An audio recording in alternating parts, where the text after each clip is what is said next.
Hi, I'm Heather, and in 2022, I read 72 books, and over the next 10 minutes, I'm going to go through my top 10 and explain why I think you will love them too. First, I did not finish every book that I read. I'm usually reading multiple books at a time between my phone, my tablet, audio, paper copies. The 72 books that I finished are the ones that captivated my attention and made me excited to hear more. Second, with reading over one book per week, the books that made my top 10 are the ones that stayed with me. These books are the ones that I look back on. I can remember specific scenes in the books, the feelings they evoked, the lasting impact that they had on me. There are a lot of great books that I read this year that I devoured quickly, that I enjoyed immensely, but that just haven't stayed with me. The way I might binge a good TV show that I can't remember the storyline to of later. Last, the books on my to-read list currently are 296. And when I'm selecting what books I'm going to read, I'm not going in any particular order. Sometimes I think I know which book is going to be next, and then I get a different recommendation, or I'm just not in the mood. So the books on this year's top 10 are not necessarily new 2022 releases, but I still think they're the perfect choice to read. All right, so let's take a look at the first bottom 5 books on my list. All right, so in at number 10 is You'll Never Believe What Happened to Lacey, Crazy Stories About Racism by Amber Ruffin and Lacey Lamar. It feels weird to say that stories about racism are funny, but I found this book hilarious. Comedian Amber Ruffin does a truly amazing job of turning heavy moments on their head and demonstrating the absolute ridiculousness of situations that her sister Lacey finds herself in. I listened to the audiobook version of this and I really enjoyed the banter between Amber and Lacey. Hearing these stories through the lenses of two sisters gave additional depth and discourse to these experiences. This is a great book. In at number 9 is The Guncle by Stephen Rowley. Is a familiar story of what happens when a childless uncle suddenly finds himself the guardian of his niece and nephew. There are so many movies and books that use this trope, yet Rowley provides a different perspective and additional depth.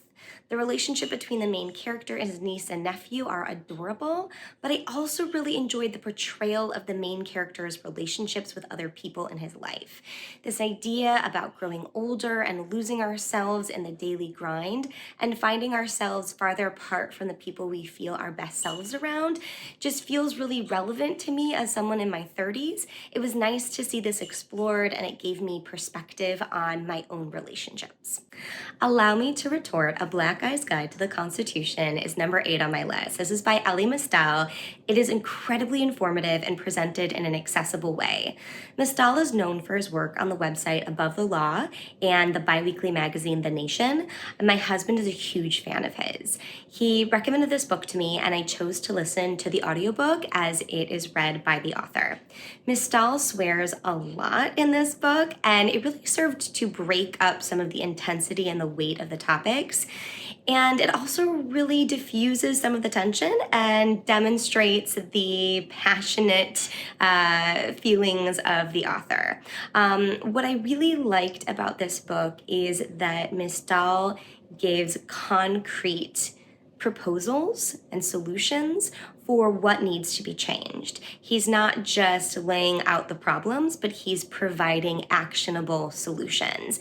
And this left me not just feeling frustrated with the Constitution, but feeling hopeful that change is possible.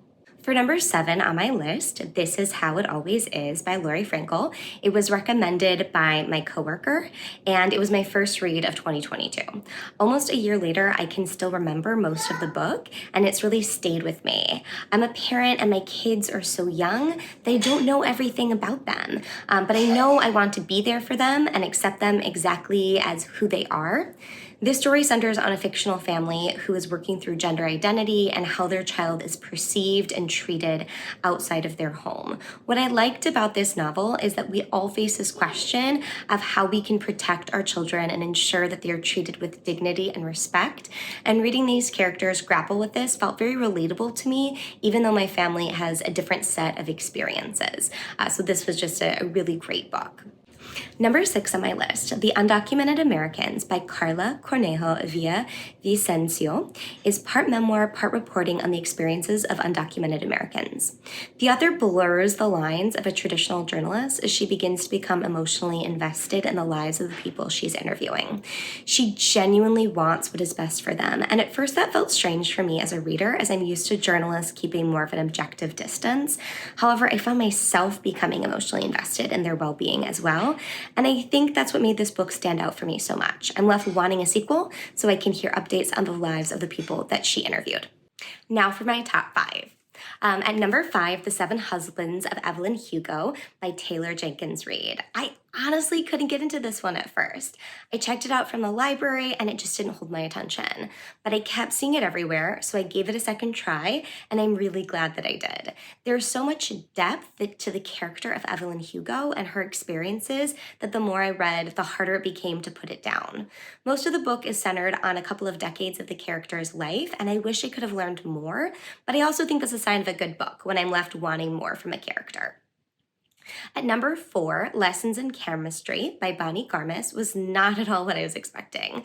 It's listed as a romance, and I thought it would be a traditional, fluffy, easy book, but I was so wrong. I listened to the audiobook for this one, and at one point I was watering my front garden in the middle of July and just absolutely sobbing. I'm sure my neighbors thought I was crazy or going through some sort of crisis, but I was so invested in the characters of this book. I've read some complaints that the book feels like magical realism, but I think this book works, and I just loved it. For number 3, Land of Big Numbers by Taping Chen is a book of short stories centered in China.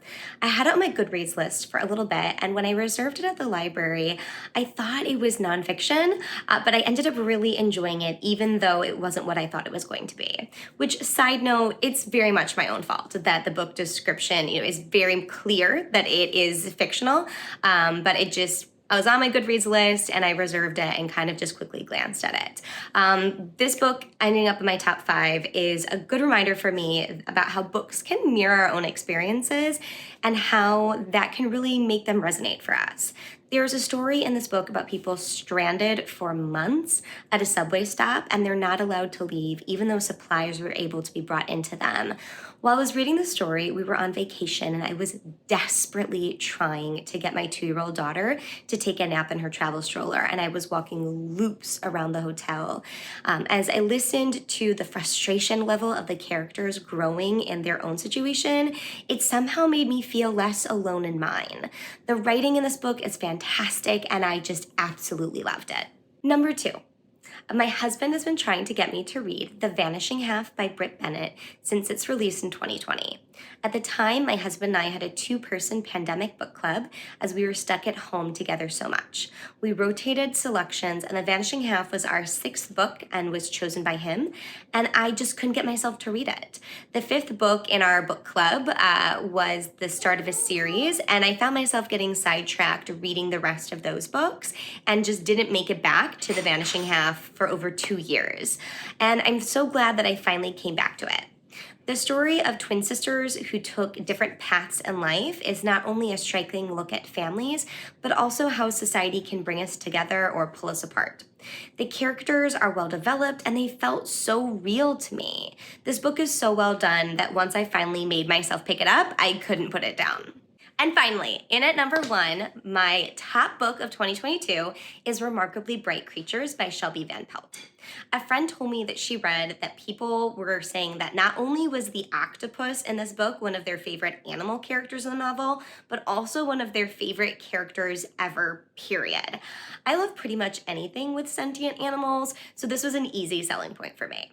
I highly recommend listening to the audiobook version of this one, as the voice acting for the octopus was so spot on. I don't think it would have felt the same if I'd been reading it myself.